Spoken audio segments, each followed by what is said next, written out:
Հայ առաքելական Սուրբ եկեղեցու հոգևորականաց դասը համալրվում է նոր վարդապետներով։ Հայաստանի և Սփյուռքի թեմերում ծառայող 7 կուսակրոն քահանա պաշտպանության ներկայացրին իրենց վարդապետական թեզերը, որոնցից յուրաքանչյուրը շոշափում է հայ եկեղեցու և քրիստոնեական դավանաբանության ուշագրավ և չուսումնասիրված որևէ թեմա։ Ռուբեն Աբեղազարգարյանը պաշտպանության ներկայացրեց Հիսուս Մարկոսի ավետարանում թեզը։ Հիսուսի պատկերի քննությունն ըստ ավետարանների առանձնահատկության գրեթե չի հանդիպում հայ հոգևոր գրականության մեջ։ Մարկոսի ավետարանը հատկապես ամենից քիչն է մեկնաբանված, և հայ Ռուբենի թեզն այդ առումով պահանջված գիտական աշխատանք էր հայ աստվածաշնչագիտության մեջ։ Մարկոս ավետարանիչը ցույց է տալիս, որ մարդու որդին այդ արտահայտությունը, որ Հիսուս անընդհատ օգտագործում է իր համար, իրադարձությունների, դրվագների միջոցով ցույց է տալիս, որ մարդու որդին Աստծու որդին է։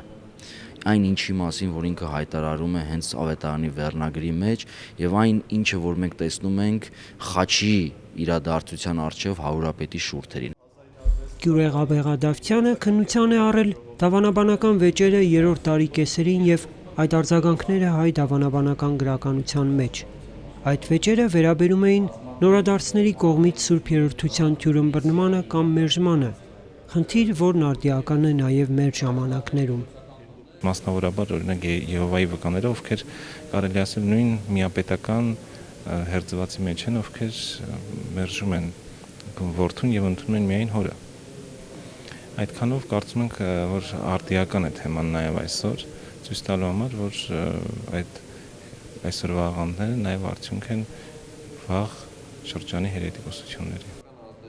Հետաքրքրական է նաև Խորեն Աբեղա Առաքելյանի վարդապետական թեզը։ Հունահայոց թեմի առաջնորդական տեղապահի ընտրած թեման է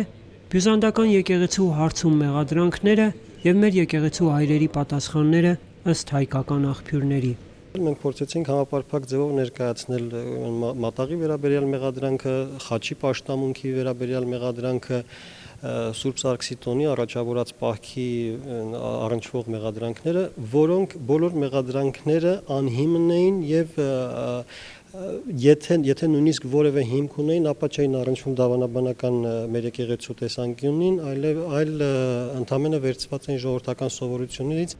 Իդեպ հայր Խորենի ուսումնասիրությունն իբրև մեկ համապարփակ աշխատանք կարող է ներկայացվել հույն և վրաց օրթոդոքս եկեղեցիներին, փարատելով բոլոր այն կասկածները, որոնք երբևէ եղել են հայ առաքելական Սուրբ եկեղեցու դավանաբանության վերաբերյալ։ Գարեգին Աբեղահամբարձումյանի վարդապետական թեզն էր Սիրակի իմաստության հայերեն թարգմանությունները։ Բողոքական եկեղեցու 5 տակարանյան կանոնից դուրս մնացած խրատների այս գիրքը հայ իրականության մեջ այնքան է կարևորվել, որ միջնադարում նրա ուսուցումը պարտադիր պայման էր աշակերտների և դպիրների համար։ Սիրակը իր ավելի այսպես մեծ տարողությամբ, թեմատիկ տարողությամբ այնպիսի թեմաների է անդրադառնում, որոնք որ իսկապես շատ շինիչ եւ շատ կարեւոր ազդեցություն կարող էին թողնել ապագա թե հոգեվորականների վրա, թե առհասարակ հասարակության վրա։ Սիրակի իմաստության հայերեն թարգմանությունը մինչ օրս լայնորեն գործածվում է արևմտյան աստվածաբանության մեջ որպես բանալի բնագրի բազմաթիվ խրթին տողերի համար։ Բոլոր վարդապետական թեզերը հանձնաժողովը համարեց արժեքավոր գիտական աշխատանքներ, որոնց հետագա տպագրումը կարող է մեծ նպաստ բերել հայ եկեղեցու հետևորդներին և բոլոր նրանց, ովքեր հետաքրքրված են նրա պատմությամբ ու դավանաբանությամբ։ Թեզերը պաշտպանած հայր սուրբերը առաջիկայում վարդապետական գավազան կստանան։ Նշան Աբասյան, Արտաշես Մաթևոսյան, Եկեղեցական կյանք։